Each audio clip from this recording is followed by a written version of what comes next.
오늘은 누가복음 13장 31절부터 35절까지 말씀입니다. 제목은 내가 갈 길을 가야 하리라. 곧 그때에 어떤 바리새인들이 나와서 이르되 나가서 여기를 떠나소서 헤롯이 당신을 죽이고자 하나이다. 이르시되 너희는 가서 저 여우에게 이르되 오늘과 내일은 내가 귀신을 쫓아내며 병을 고치다가 제3일에는 완전하여 지리라 하라. 그러나 오늘과 내일과 모레는 내가 갈 길을 가야 하리니 선지자가 예루살렘 밖에서는 죽는 법이 없느니라.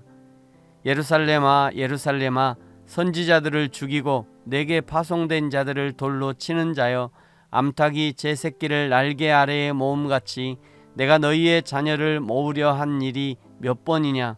그러나 너희가 원하지 아니하였도다. 보라, 너희 집이 황폐하여 버림받으리라. 내가 너희에게 이르노니 너희가 주의 이름으로 오시는 이를 찬송하리로다 할 때까지는 나를 보지 못하리라 하시니라. 아멘. 좁은 문으로 들어가기를 힘쓰지 않으면 나중된 자가 먼저 되기도 하고 먼저 된 자는 나중되는 일도 벌어질 것이라고 경고하신 예수님께서 31절에 어떤 바리새인이 헤롯이 예수님을 죽이려 한다는 정보를 알려줍니다. 이미 9장에서 전도하라고 파송한 예수님의 제자들이 각 마을을 다니면서 복음을 전하고 병을 고치는 기적들이 벌어지자 당시의 갈릴리 지역의 분봉왕이었던 헤롯이 화들짝 놀라면서 자기가 죽인 요한이 살아났는가 하면서 예수님을 보고자 했었습니다. 그때는 예수님을 보고자 했지만 점점 예수님의 기적의 소식들이 늘어가고 사람들이 예수님을 하나님으로 믿는 사람들이 늘어나자 이제는 제거해야 할 대상으로 여겼음이 분명합니다. 그러자 예수님이 32절 너희는 가서 저 여우에게 이르되, 저 여우는 헤롯을 가리키는 것입니다. 왜 예수님은 헤롯을 여우라고 표현하셨을까? 여우는 팔레스타인 전역에 널리 분포되어 있는 짐승으로 간교하고 교활하여 랍비 문헌에서는 간교함의 대명사로 나옵니다. 예수님이 헤롯을 여우로 부르는 것은 협박과 속임수로 예수님을 그의 관할 지역 밖으로 쫓아내려 한 헤롯의 교활함과 간사함을 간파하였기 때문입니다. 한편 여우는 사자에 비하면 보잘것없는 짐승이었습니다.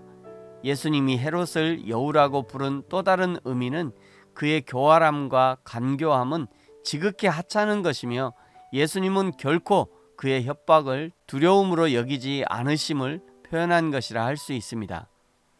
예수님이 헤롯을 간파했던 것처럼 우리 그리스도인들은 세상과 사단 마귀에 대해서 그 속성을 간파하고 있어야 할 필요가 있습니다. 예수님의 때나 지금이나 세상이 사용하는 무기는 동일합니다. 요한일서 2장 16절 이는 세상에 있는 모든 것이 육신의 정욕과 안목의 정욕과 이생의 자랑이니 다 아버지께로부터 온 것이 아니요 세상으로부터 온 것이라. 아멘. 성도를 유혹하고 시험에 빠뜨리는 것이 다 이런 종류의 것들입니다. 사단 마귀가 장난치는 것이 다 여기에 속한 것들이죠. 성도들과 교회는 어떤 일을 할 때 이것이 육신의 정욕에 이끌리는 것인가, 안목의 정욕에 이끌리는 일인가, 이 일이 나의 자랑, 교회의 자랑이 되는 것인가를 분별하고 조심하면 시험과 유혹에 빠질 일이 그만큼 줄어들게 될 것입니다. 여우 같은 헤롯이 예수님을 위협하지만 그러나 예수님의 결단을 보십시오. 32절 오늘과 내일은 내가 귀신을 쫓아내며 병을 고치다가 제3일에는 완전하여지리라. 33절 그러나 오늘과 내일과 모레는 내가 갈 길을 가야 하리니 선지자가 예루살렘 밖에서는 죽는 법이 없느니라. 헤롯은 예수님을 죽이려고 찼지만 그럼에도 불구하고 예수님은 해야 할 사역을 해야겠다는 것이죠. 헤롯이 죽이려 하지만 그것 때문에 사명을 내팽개치지는 않겠다는 결단인 것입니다. 그러면서 오히려 하나님의 성 예루살렘을 향한 애통한 심정을 표현하시죠. 34절 예루살렘아 예루살렘아.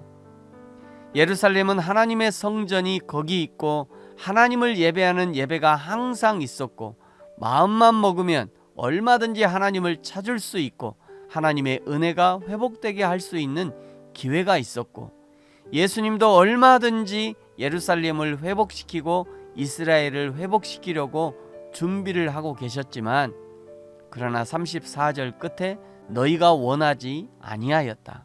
목회자가 하나님의 심정으로 성도들을 권면하고 성도들의 신앙을 세워주기 위하여 여러 가지를 시도하고 권면하지만 그러나 성도들이 원치 않으면 아무것도 할 수 없는 것이죠.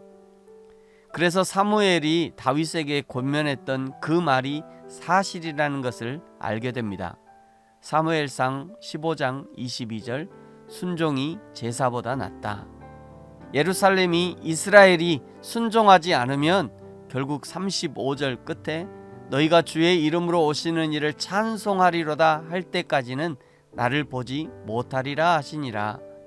하나님의 은혜는 기회가 있을 때 붙들어야 합니다. 그래서 기회라는 시는 앞에는 머리가 있지만 뒤에는 대머리라고 하지요. 지나가면 잡을 수 없는 것입니다. 하나님이 기회를 주실 때 봉사하고 기회를 주실 때 헌신하고 기회를 주실 때 목소리 높여 찬양하고 기회를 주실 때 예배하는 은혜를 누리는 저와 여러분이 되어지기를 예수님의 이름으로 축복합니다. 아멘. 기도하겠습니다. 하나님 아버지 감사합니다.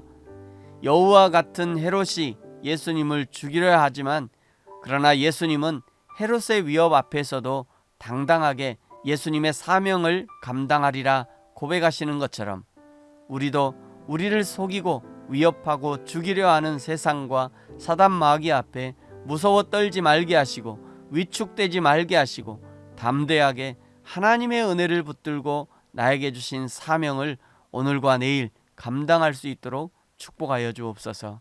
하나님 오늘 다시 한번 하나님의 은혜를 붙들게 하여 주옵소서. 감사합니다. 예수님의 이름으로 기도합니다. 아멘.